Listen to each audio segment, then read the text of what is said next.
Querido, muchísimas gracias por compartirme esta invitación. Es como siempre para mí un gozo, un gusto de poder acompañarles en estas reuniones tan lindas que son nuestras queridas reuniones de oración y de meditación, de estudio en la palabra.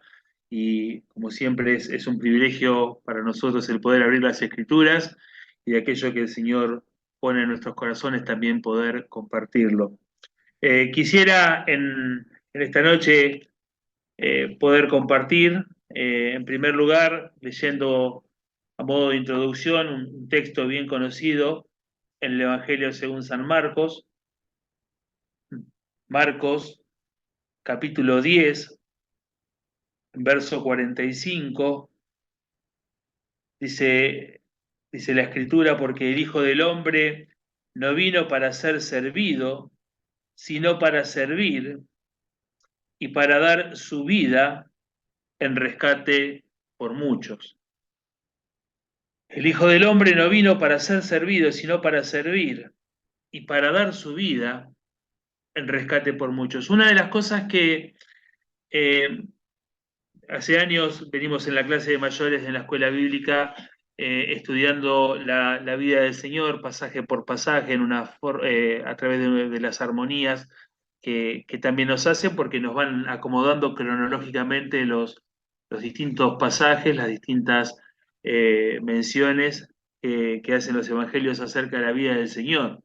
Y una de las cosas que a lo largo de la vida del Señor, más bien del ministerio del Señor, costó a los discípulos fue entender, comprender que finalmente Él venía con una misión distinta a la que la multitud, por ejemplo, allí en el capítulo 5 o 6 del Evangelio según San Juan, cuando Él había alimentado a aquella multitud y dice después la Escritura que lo querían hacer rey, es evidente que la multitud no lo entendía.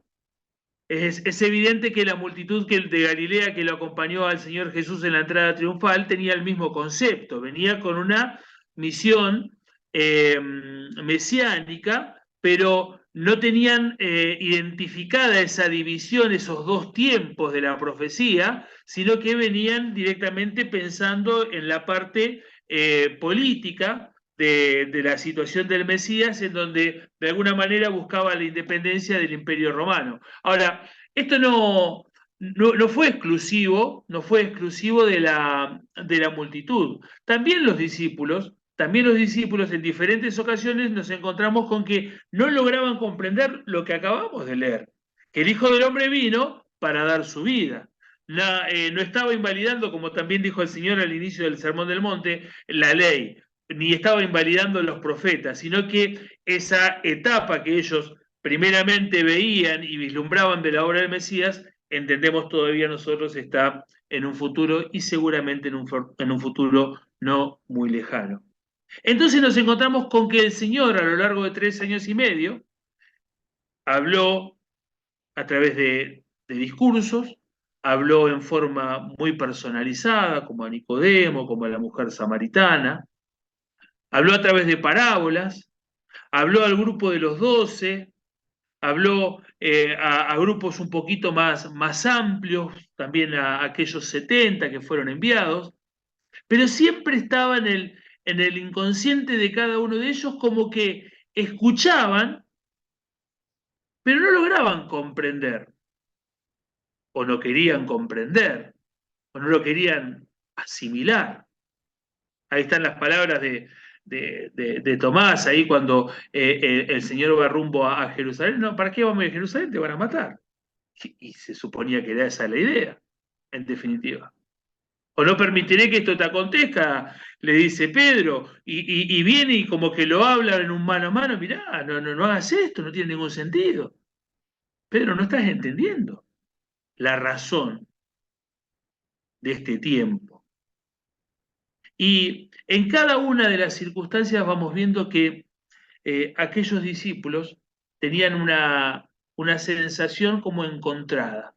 De alguna manera entendían y de alguna manera no lo querían asimilar. Que el Señor finalmente iba a ir a una muerte horrenda, a una muerte necesaria, expiatoria, pero que ellos no lograban comprender del todo. Sin duda que Juan dedica una parte muy importante de su evangelio, podemos decir cerca de un tercio del evangelio, a lo que sucede en esa última noche. Desde que ellos se presentan en el aposento alto, allí en el capítulo 13 de Juan, y después va hasta casi el 20, en lo que transcurren menos de 24 horas, porque si se pusieron a cenar pasadas las 6 de la tarde y el Señor eh, muere por cada uno de nosotros a, a las 3 de la tarde, estamos hablando de que Juan se dedica más de un tercio del Evangelio a lo que sucede en menos de un día.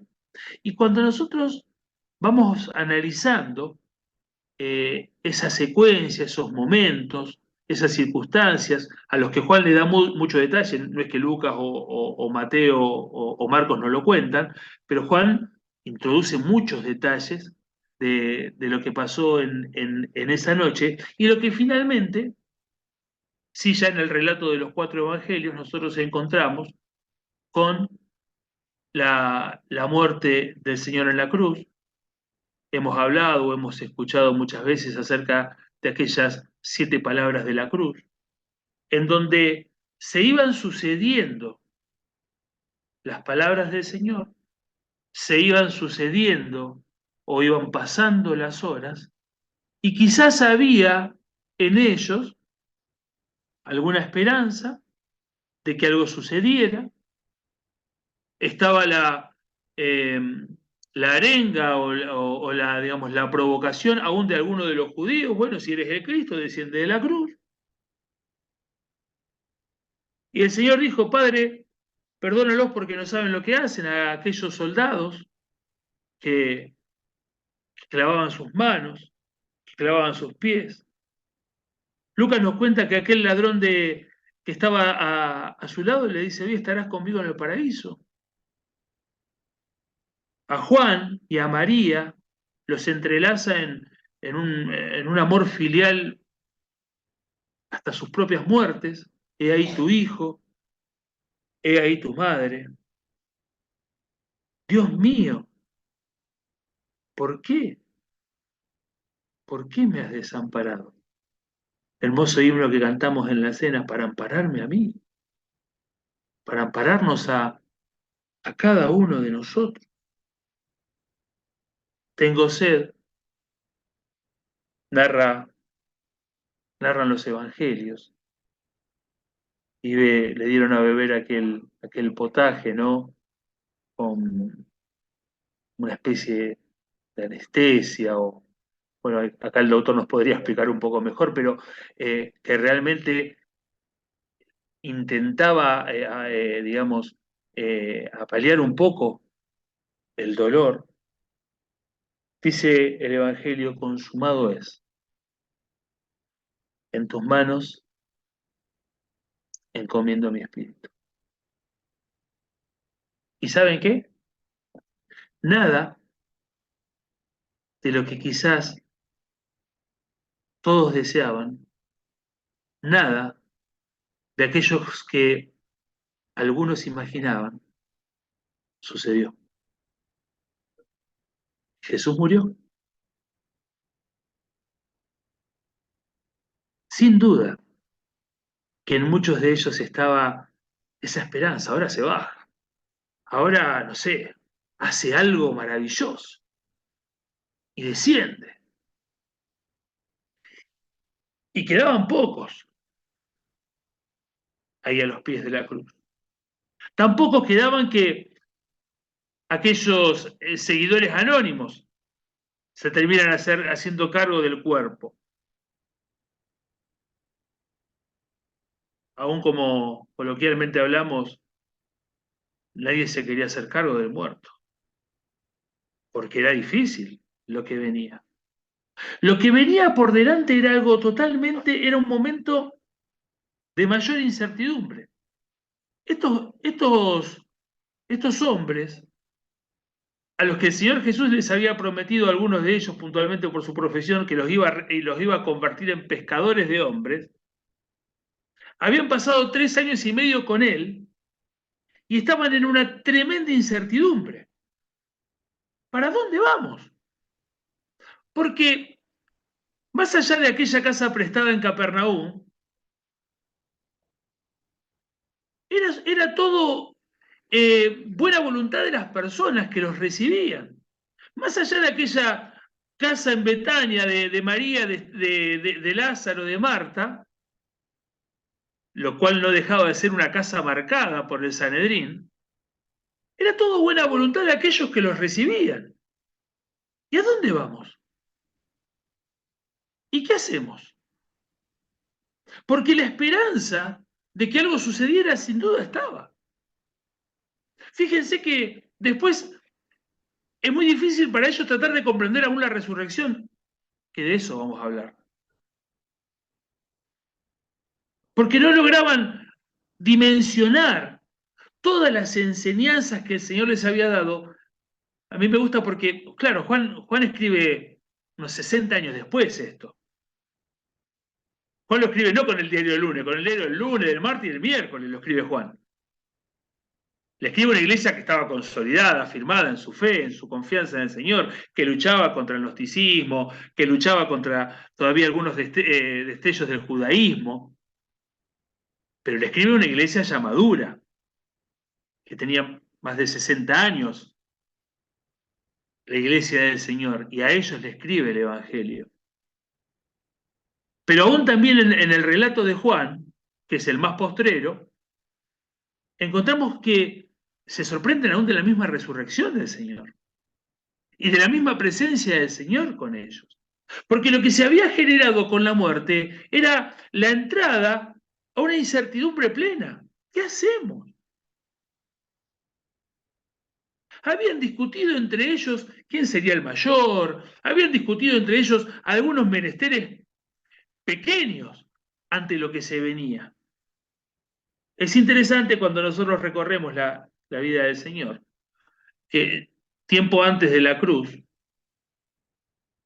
un año casi, un poco menos, él ya dejó el Señor las grandes multitudes y se empezó a abocar a sus discípulos. Estuvo con mucha menos gente alrededor de sí. ¿Por qué? Porque tenía que estar junto a ellos para alentarlos, enseñarles, recordarles, porque venía este momento, venía el momento de la cruz. Y no es menor que estuvieron 3 años y medio, y vuelvo a la expresión, y era tal la sensación de incertidumbre, tal la sensación de miedo, que ni siquiera se hicieron cargo del cuerpo del Señor. Ni siquiera se hicieron cargo del cuerpo del Señor. Aquellos eh, seguidores ocultos, seguidores, digamos, de muy bajo perfil, porque eran parte de los que estaban dentro del concilio, se hicieron cargo de descolgar el cuerpo, de lavar el cuerpo y de darle sepultura. Era tal la incertidumbre, tal el miedo, que se produjo en ellos aún la falta de fe. Es Tomás el que dice, si yo no pongo la mano en su costado, mi dedo en su mano, no voy a creer. Yo siempre me he preguntado, ¿qué necesidad habrían tenido los otros de mentirle a Tomás? Mira, Tomás, vino el Señor. No, no te creo. O sea, ¿por qué te voy a mentir? Hace 3 años y medio que caminamos juntos. Estamos tan dolidos como vos. Pero el Señor vino. Y fruto de la incertidumbre y fruto del miedo es que Tomás seguramente no estaba con ellos aquella noche. Pero el Señor le da esa, siempre dando nuevas oportunidades al Señor. Maravilloso en su gracia, en su bondad, en su misericordia, en su poder de restauración de nuestras vidas. Siempre dándonos nuevas oportunidades. Le da una nueva oportunidad a Tomás. Y se presenta en las mismas circunstancias, pero ahora dice el Evangelio con Tomás. y ya no habría necesidad de Tomás al verlo, pero para que vea que el Señor no tenía ningún problema aún en satisfacer esas necesidades más íntimas, le dio la posibilidad de hacer lo que le había dicho una semana antes. Ellos estaban en el momento de mayor incertidumbre, en el momento de mayor miedo, en el momento en donde la, la flaqueza era la mayor flaqueza en cuanto a la fe. Y en esas circunstancias quiero destacar tres expresiones del Señor, porque muchas veces también nosotros, a la distancia de los hechos de la cruz, en un mundo tan convulsionado como en un momento también orábamos, también atravesamos tiempos de incertidumbres. También atravesamos tiempos de miedo. Hay cosas que quizás no logramos tener toda la dependencia, la confianza, la esperanza, la fe en el Señor. Y nos generan miedo, incertidumbre. Hacen que flaquee nuestra fe. Muchas veces las cuestiones que nos hacen, que atravesamos, personales, familiares, económicas, de salud, nos generan aquello que a veces hasta pensamos, pucha, qué cristiano débil que soy. Bueno, lo seré, pero me afecta, me inquieta, me preocupa, quizás en demasía, y entonces evalúo si cómo está mi fe y quizás no está en el potencial que debería estar. Y esto les sucedía a ellos. Y esto no es una cuestión de la que nos tenemos que avergonzar, sino más bien asirnos del Señor y buscar en Él aquello que de alguna manera en ese cuerpo distinto, en esa presencia distinta, en esa forma distinta después de su resurrección, el Señor les transmitió a ellos. Y vamos al Evangelio de Mateo. Sí, Mateo, bien conocido por todos. 28:16 le llamamos la Gran Comisión. Pero los 11 discípulos se fueron a Galilea, al monte donde Jesús les había ordenado. Y cuando le vieron, le adoraron, pero algunos dudaban. Jesús se acercó y les habló diciendo, toda potestad me es dada en los cielos, en el cielo y en la tierra. Por tanto, id y haced discípulos a todas las naciones, bautizándoles en el nombre del Padre y del Hijo y del Espíritu Santo, enseñándoles que guarden todas las cosas que os he mandado. Y he aquí, yo estoy con vosotros todos los días hasta el fin del mundo. Los tres pasajes que vamos a mencionar no los leemos cronológicamente, sino que más bien los leemos desde un punto para que nos cierren mejor la idea. El Señor promete a los suyos la primer P, su presencia. Llenos de incertidumbre, llenos de miedo, llenos de una sensación en donde flaqueaba la fe, el Señor promete su presencia. Su presencia. Pero no esa presencia circunstancial. Una presencia que trasciende a la vida de ese puñado de hombres, o aún a la vida de ese primer puñado de discípulos, dice Lucas que eran como 120 en el aposento alto. Trasciende a sus vidas. Y trasciende a sus vidas para que alcance también las nuestras. Porque dice el Señor, he aquí estoy con vosotros todos los días hasta el fin del mundo. Entonces, esa incertidumbre natural que podemos llegar a tener, ese temor, ese miedo natural que podemos llegar a tener, aún esa falta de fe natural, porque si hay algo que el Señor ha dejado en nuestras vidas es esa vieja naturaleza que constantemente nos tironea y lucha contra las cosas de la fe, contra ese nuevo hombre. Y esa vieja naturaleza es falta de fe, es falta de confianza, es falta de esperanza, es aquellas cosas que vienen nuevamente a nuestra mente, quieren perturbarnos. Pero en esa situación estaban los discípulos. ¿Y cuántas veces? Aunque no lo deseamos, estamos en esa situación. Pero la promesa del Señor, la promesa del Cristo resucitado, nos habla de la presencia. La presencia del Señor nos viene también el concepto de la compañía. No, no estamos solos, no estamos solos. Moisés decía, ¿no? Si tu presencia no fuera conmigo, no me quiero mover. Pero Él está con nosotros. Es, es el Trino Dios actuando, el Espíritu Santo morando en nosotros, guiándonos a toda verdad.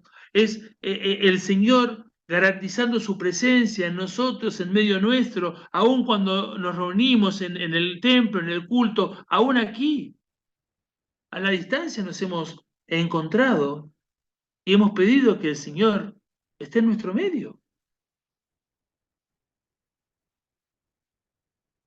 La presencia del Señor. Eso que de alguna manera era tan misterioso en la antigüedad y que el sumo sacerdote entraba con un sinfín de rituales. Pero dice la escritura que nos menciona el Evangelio de Mateo, en aquella tarde de la cruz, el velo del templo se rasgó. Y dice el autor, el escritor a los hebreos que ahora tenemos un libre acceso al trono de la gracia de Dios, a la presencia de Dios.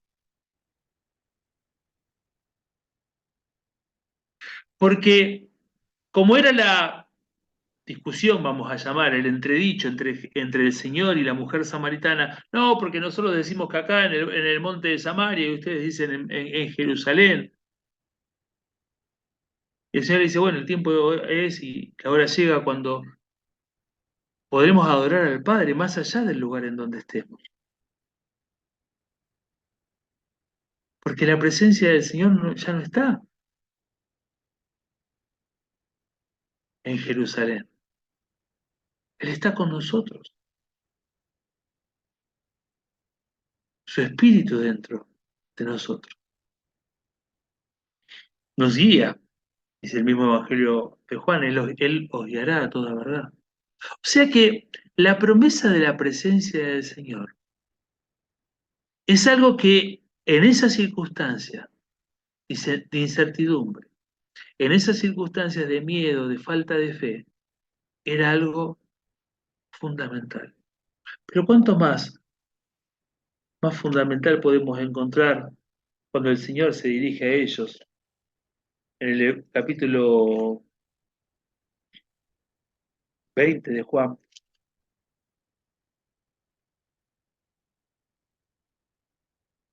verso 19, Juan 20, 19, cuando llegó la noche de aquel mismo día, este es cronológicamente el primero de las lecturas, el primero de la semana, estando a la puerta cerradas en el lugar donde los discípulos estaban reunidos, por miedo de los judíos, por Miedo a los judíos. Miedo a los judíos. Juan, dice el mismo Juan, tenía cierta relación, confianza con algunos del Sanedrín, lo hicieron pasar a la casa del sumo sacerdote. Ahí había muchachos como Simón el Celote que no iba a durar ni un día.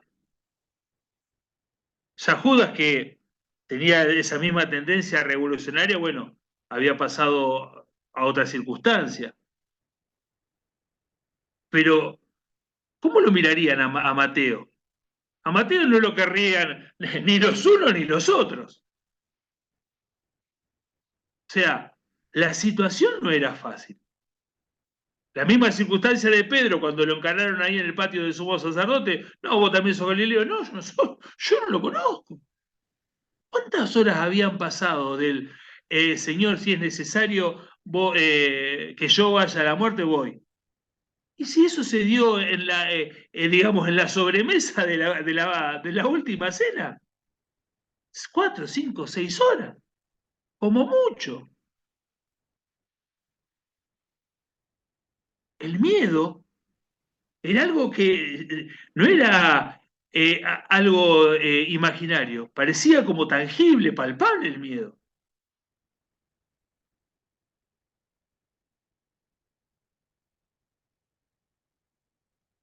Las puertas estaban cerradas en el lugar, los discípulos estaban reunidos por miedo a los judíos, vino Jesús y puesto en medio les dijo, paz a vosotros,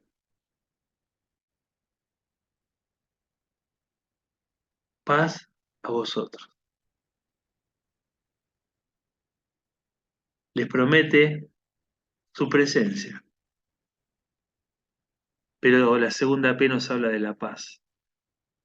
Claro, nosotros podemos ver a lo largo de las escrituras distintos conceptos en cuanto a la paz.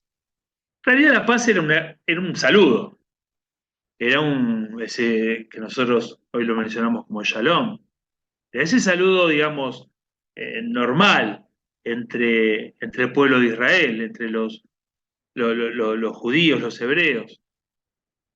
Era paz en un deseo como nosotros hoy decimos, bueno, que Dios te bendiga, bendiciones. Era esa paz con el deseo de que el Señor esté brindando paz.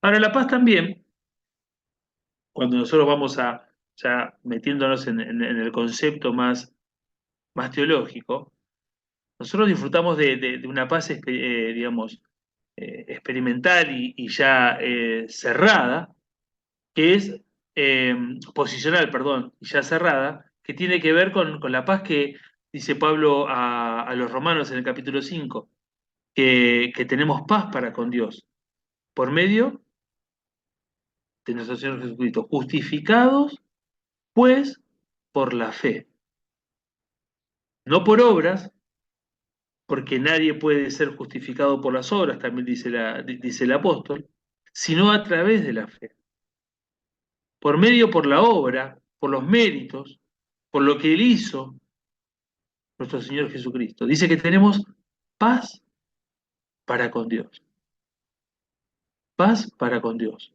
Hemos alcanzado una relación de paz, ya no hay enemistad, ya no hay conflicto con Dios, ya no hay distanciamiento con Dios.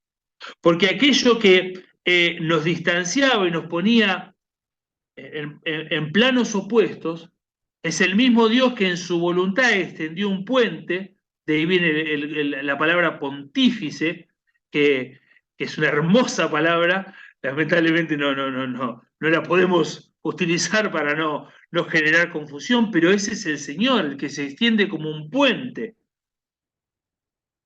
para acercar las partes y hacer la paz.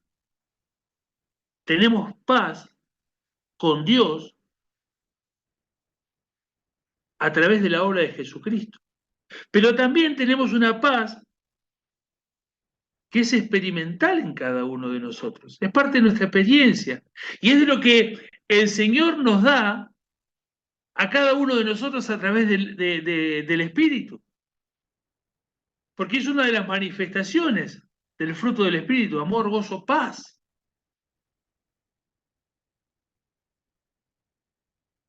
O sea que el Cristo resucitado,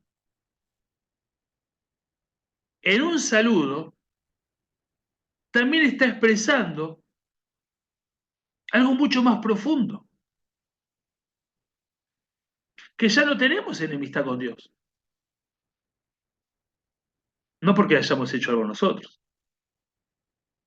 porque todo lo hizo Cristo, pero ya no tenemos enemistad con Dios. Y tenemos para experimentar en cada uno de nosotros esa paz. Dijo el Señor: la paz os dejo, mi paz os doy. Entonces, en ese momento donde a estos muchachos les cambiaba la vida, porque habían seguido a un líder y lo vieron morir delante de sus ojos, y se les venía el mundo abajo, pero literalmente el mundo abajo, llenos de incertidumbre. ¿A dónde vamos? ¿Volvemos a Galilea? ¿Volvemos a pescar? ¿No volvemos a pescar? Mateo diría: ¿me voy a cobrar impuestos? ¿No me voy a cobrar impuestos? ¿Qué hacemos? Porque, como digo, ni siquiera lograban comprender con verdadera certeza lo que iba a pasar al tercer día. Es por eso que se sorprenden. Pero el Señor les da la promesa de su presencia. El Señor les da la promesa de la paz. ¿Y cuánto necesitamos de la paz de Dios? Esa paz que, dice el apóstol, sobrepasa todo entendimiento. Vino cuando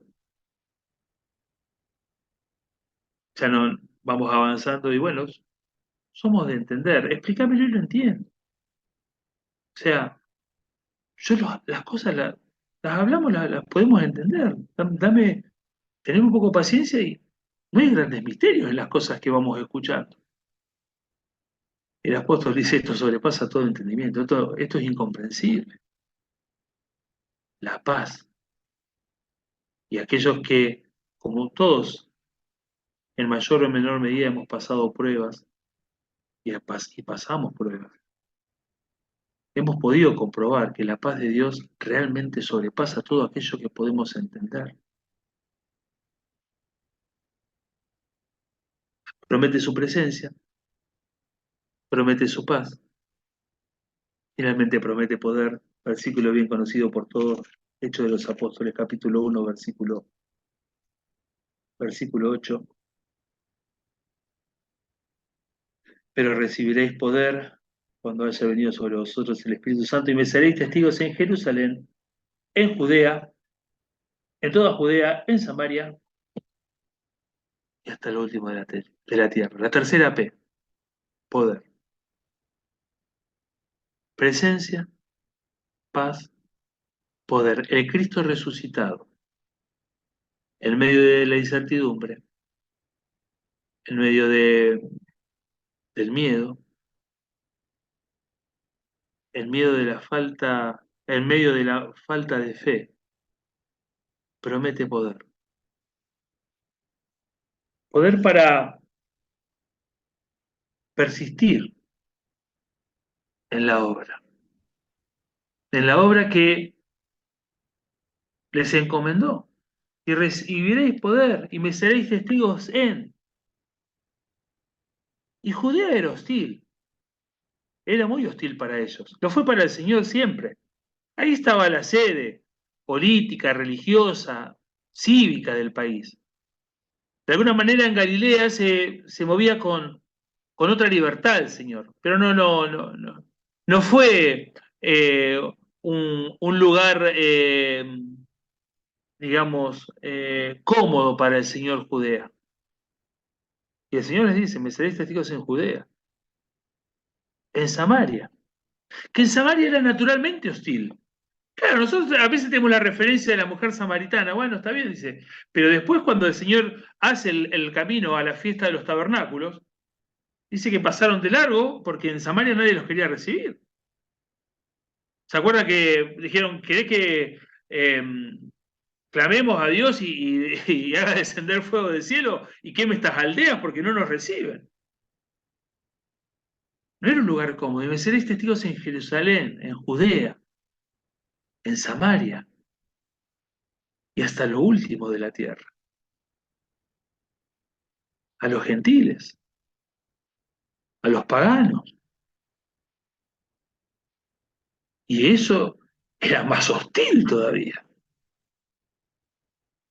Pueblo, el pueblo de Israel es un pueblo maravilloso, bendecido por Dios desde los albores, pero en su forma de ser muchas veces se marcaban un rechazo del resto. Y el Señor le dice, ustedes me van a ser testigos. Aún en los lugares más inhóspitos, más incómodos. Por eso dice, recibirán poder. Poder para persistir en la obra. Poder para permanecer en la fe. No es fácil la vida de fe. No es cómoda desde el aspecto humano la vida de fe. Tentados constantemente desde todos los aspectos en nuestra vida, constantemente. Expuestos al pecado, a la maldad. Recibiréis poder para persistir en la obra, para permanecer en la fe, para predicar el Evangelio. Porque estaba esa comisión, como leímos al principio, implicaba enseñar, instruir, bautizar, que se puedan identificar, llevar el Evangelio. ¿Con qué, con qué capacidad? Tenían que reconocer los del Sanedrín cuando Pedro y Juan hablaban. Raro, porque te das cuenta que son del vulgo, pero es inentendible cómo hablan. Y el Señor dando y poniéndole palabras, como lo había prometido, para pararse, para presentarse. Estos hombres del Sanedrín, muy cultos y conocedores desde lo técnico, eran totalmente orgullosos de su posición y despectivos del resto. Cuando en aquella fiesta de los tabernáculos eh, Nicodemo alzó la voz y dijo, bueno, dice, pero ¿acaso nosotros jugamos sin escucharle, o sea, sin darle la posibilidad? ¿Y vos que sos Galileo? ¿Y vos sabés si alguna vez de Galilea salió algo bueno, un profeta? Totalmente despectivos, y Nicodemo era uno de ellos. ¿Qué harían con Pedro y con Juan? Que eran galileos. Se asombraron, porque hablaban con poder, aquel poder que les había prometido el Señor. Su presencia prometió, su paz prometió, y Él no la da como el mundo la da. Y un poder que radica en su fuerza y no en nuestra capacidad. Queridos, en esta noche podemos sentirnos solos, podemos sentirnos afligidos, tristes, angustiados, preocupados, podemos sentirnos aún como que nuestra fe pareciera desfallecer. Hay tres promesas del Cristo resucitado. Su presencia, no solo en aquellos, todos los días hasta el fin del mundo nos alcanza a nosotros. Su paz que no es solamente una cuestión posicional que alcanzamos por la fe en Jesucristo, sino que es experimental de cada día, sobrepasa todo entendimiento. Un poder que no radica en nuestra fuerza, nuestra capacidad, nuestro vigor, sino en la de aquel que es todopoderoso, soberano, por sobre todas las cosas, que es quien nos prometió ese poder, esa presencia y esa paz. Quiere el Señor bendecirnos y que podamos, en el camino de la fe, que como decíamos, no siempre resulta fácil, poder estar apoyándonos en estas promesas del Cristo resucitado, su presencia, su paz y su poder. Que Dios nos bendiga.